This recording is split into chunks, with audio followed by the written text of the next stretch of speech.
Jawis, aka GeekyCandi, doing a new format today for the Mandalorian Chapter 2 review. First episode, the pilot episode, we had a multi-world view of this galaxy, multiple planets, lots of characters, very expansive feel. And then the second episode, we get this sort of very narrow focus into our three main characters. Baby Yoda, which we don't really know another name for that character yet. He, she, it, I don't know. But it's Baby Yoda right now. And so we're running with that one. Of course, our Mandalorian and his pal, Quill. So yeah, there's a couple things I want to just mention right off the bat with this second chapter. A lot of divisiveness over, I guess, the music still. I have to say, John Williams is, he is a living legend.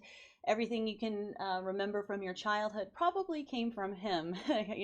Home Alone and E.T. and Indiana Jones and Star Wars, of course. So it's very tough to see something that doesn't have his stamp on there in some way. So yeah, so they got a 35-year-old Swede named Ludwig Göransson. I think they're going to be grooming this guy into becoming a major player for their music in the future with this franchise. So, yeah, I have to say that each director, and this is a different director than the first one, Dave Filoni directed the first chapter, Rick Famuyiwa.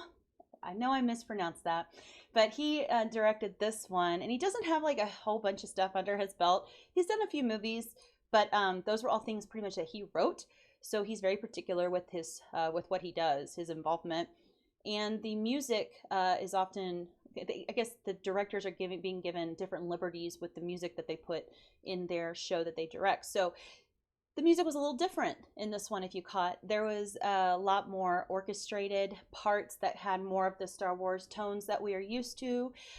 When Baby Yoda used his little baby force, there was a that little moment where you started to get introduced to the main chord for using the force. It's very common, used in all of the Star Wars movies. We got just a little part of it because it was just a little Baby Yoda doing a little bit. So that was kind of a nice little touch there. So the music's growing on me, I have to say. I do like it. Yeah, it's starting to become really recognizable, which is a good thing. I think a lot of people are turning onto it more, and I think with each episode it'll start to kind of mesh with the identity of the Mandalorian even more. So I'm looking forward to that. Okay, so my other big thing, just real quick, I want to say is there's no real big like activist message so far with this, and I'm digging that. What a nice little like breath of fresh air to be watching a show. We're only 2 episodes in, so I'm not holding my breath, but for right now it was just nice to be able just to enjoy a show without being force-fed some political ideology, and I appreciate that. So kudos to Disney Plus for that one. All right, last little tidbit here to cover is the episode length. I'd be remiss to say that I wish they were longer.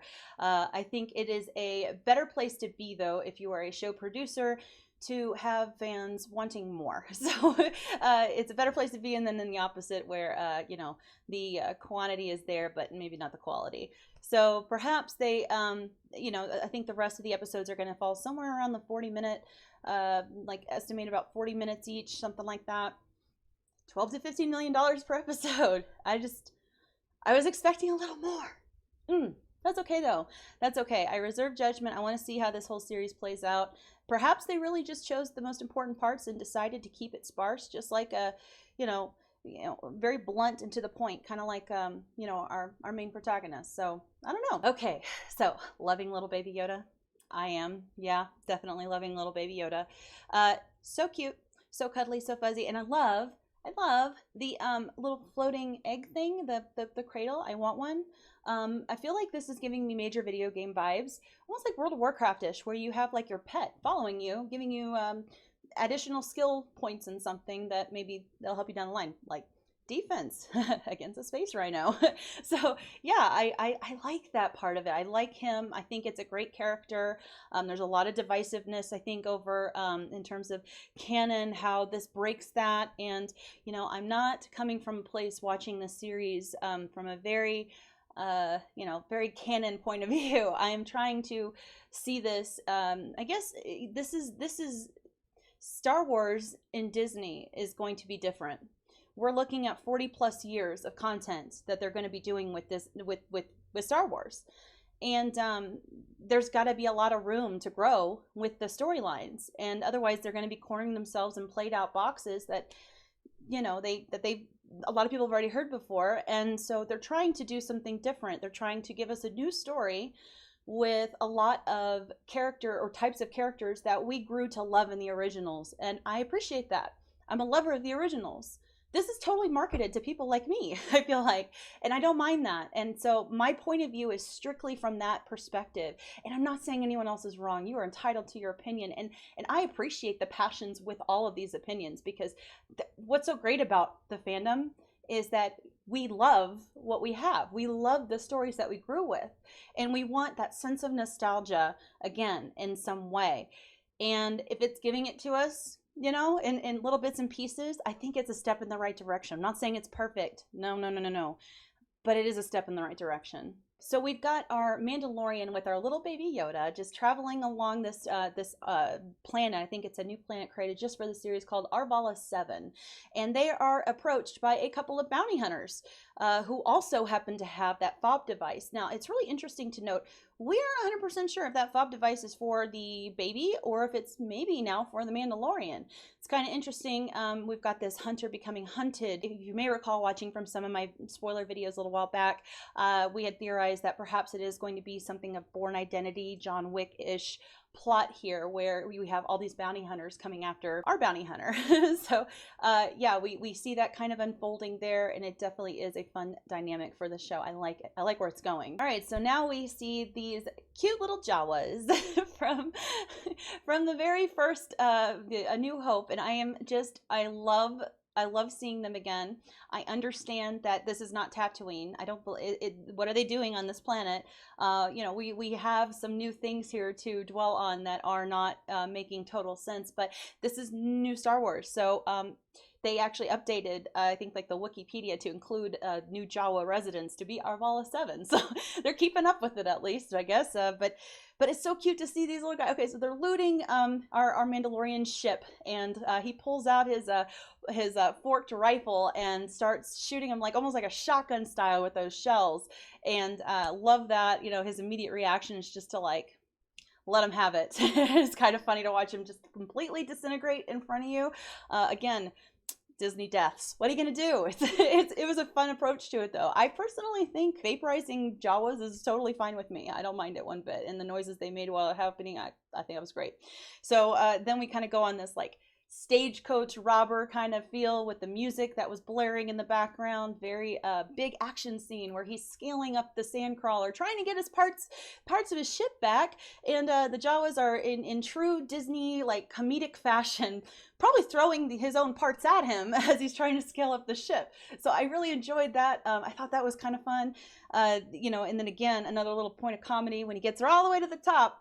There they are all staring at him and let him have it, and he falls back to the ground, starting back over again. And it totally gives me that the Super Star Wars Nintendo game. I don't know if y'all ever remember that one. There's a scene just like this, and you're trying to nail the Jawas again there too. It's fun. It was fun. So after the defeat with the Jawas, his his tail between his legs heads back to Quill to try to figure out what to do, because his ship is not going anywhere. And so Quill, being the peace broker that he is, decides to help our Mando again and offer some bargaining with the Jawas. And now the Jawas, of course, they want his armor. And he's like, no, you're not having that. And is there anything else? And then they all start randomly screaming, egg, egg, egg. And we didn't really understand that, kind of what that was going. I thought maybe it was a reference to the Baby Yoda thing, but no, it's something completely different. And it really reminded me of like the Ewoks when they're screaming, and some people said like Minions. It was a fun little moment. I like their little voices all screaming in unison. Egg, egg. It was kind of cute. So now we are on a quest for an egg. And, you know, it takes us to this cave, and the cave is kind of ominous looking, and as our Mandalorian's walking into the cave, there's a beautiful shot of what looks like to be like a completed eyeball, with our Mandalorian being the center of it. And lo and behold, when he gets down into the belly of that cave, he sees a big eyeball scared just right back at him. And so it was kind of a nice little foreshadow. There's a few of those things in there in this chapter and in the first that played out, and it's just kind of, it's good writing. And now he's got to like mud wrestle a reek, or a cousin of a reek, or I like space rhino. I just like that. I think that works better.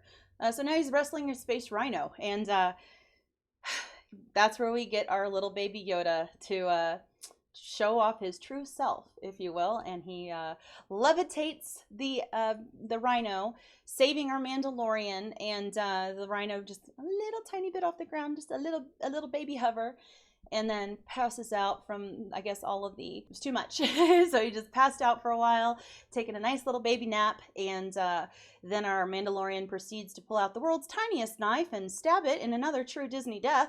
Yeah, I didn't like that very much. I was like, the thing is like that big, and definitely a below average knife. So it wasn't very good for me. I thought perhaps just like maybe a little bit more realistic knife, a saber of some kind. I don't know, but they don't have sabers. So he had a knife. He's a bounty hunter. What are you going to do? So yeah, he stabbed it with that, and then he's dead. So then we move on, and he takes the egg back to the Jawas, and we're thinking, okay, so what's the deal with the egg? And the Jawas then very childishly just crack that thing open, like slice it open, and then like a Cadbury cream egg, start scooping out the stuff like it's ice cream, and just having a great time, and didn't see that one coming. And just again, another little nod to the whole like the absurd comedy that Star Wars has always had. It's just it's fun. It's like, I'm an adult watching this, but I feel like the child that I once was watching it too.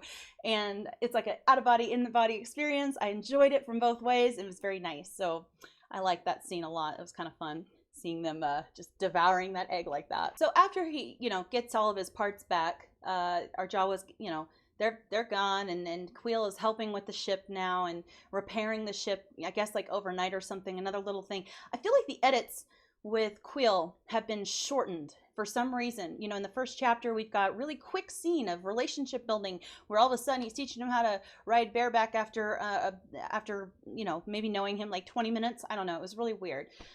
Now we've got another really quick scene where apparently they repair an entire ship in the scope of a day. I don't know. It was just awkward. And again, another montage beginning with Strike of a Hammer. So I don't know if that's relevant or not, but saw that and I don't know what to make of it. But so after he repairs the ship, we see that our Mandalorian starting to trust this guy. He likes Quill, and he's a lone ranger, very like solo, very solo. So to see him at a point now where he is wanting to have camaraderie and a friend, like a friendship, I think that was one of the points of the show, of this particular chapter. Again, they could have showed Baby Yoda uses Force powers anywhere. They wanted him to stay here, though, because this is where Quill was, and Quill has more scenes in future chapters because, well, there's a trailer scene with him, and we haven't seen that one yet, so play out in any one or two. So we know he's coming back. And I think that was the point here. We wanted to see the bond between him and the baby, and Armando and Quill.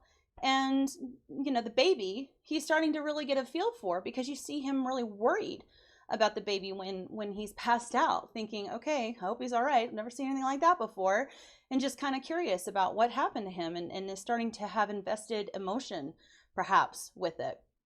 So, of course, with that being the end of it, now we're wondering, well, what is he going to do now that he's flying back? Where is he going to fly back to? Where is he going to take the baby? What's his choice going to be? So it's really interesting to see kind of where we end up, or where we start, I guess, in the next chapter, if it's going to be back at Greef Karga, which is where I'm thinking we might go next, instead of to the client, because we have now seen multiple bounty hunters trying to attack and kill, essentially. Those Trandoshans or Klatooinians, whatever you want to call them, StarWars.com has them listed as Klatooinians right now, but those two bounty hunters that attacked the egg, or well, the egg with Yoda in it, they tried to kill him. So there's obviously like another contract out there that the Mandalorian is not aware about, I don't think, and it might be within his guild or from another guild, perhaps, that are trying to get to him before the client gets him or someone else. And the last thing too, I forgot to say, the concept art at the end, how beautiful is that? I want that after the end of every single Star Wars show we get. I love seeing all these frames together, getting that raw visual image of it. It's just beautiful. They're so pretty, and what a great place to put them and kind of give those artists their you know, a little bit of a spotlight too. So I like that. And with all that being said, I'm curious where you guys stand on all of this. Do you guys like Chapter 2? Did you like Chapter 1 and didn't like Chapter 2? Do you not like any of it? Do you think that the Baby Yoda having Force powers is just unrealistic? I mean, for me, I'm going to say Baby Yoda, he's a species that we have not really known. We don't know anything about it yet. George has kept really tight-lipped about it, and for good reason. He loves that character, and I believe other people have approached him trying to sell the story or like try to get the story to come out with them, and he's turned them all down. And so, you know, and I also looked up, you know, there's really nobody mentioned who trained Yoda. And so I'm just curious. This is an open piece here that has been, there's really no canon that I'm aware of establishing that Yoda was trained by somebody or should have been trained by somebody. It's left open. So here we are. They picked this place up, and now they're moving with it, and I don't know where they're going to go. I hope the story justifies bringing this very, very important part of George's story. He loved Yoda. So it's just going to be interesting to see where he goes with it. But with all that being said, you guys, thanks for stopping by my channel. I hope you didn't mind me doing a little standing this time, trying to get a feel for how this works, and, you know, maybe try a few more and see if I like the this style format. But appreciate you guys stopping by. Appreciate all the support. Please hit that like button, share it, subscribe. I appreciate all of that. It's really helping me a lot. I think I just hit 2,000 subscribers yesterday. Holy cow, you guys, that's a lot in a month. But man, I am so thankful to be here, and I want to keep increasing my reach so that I can do more of this. I truly enjoy it, and I love all of the opinions and comments you guys give me. I read them all, and I try to respond to all of them. Please keep them coming. It's really interesting to see your take. So with all that being said, you guys, see you later, fandom. Bye.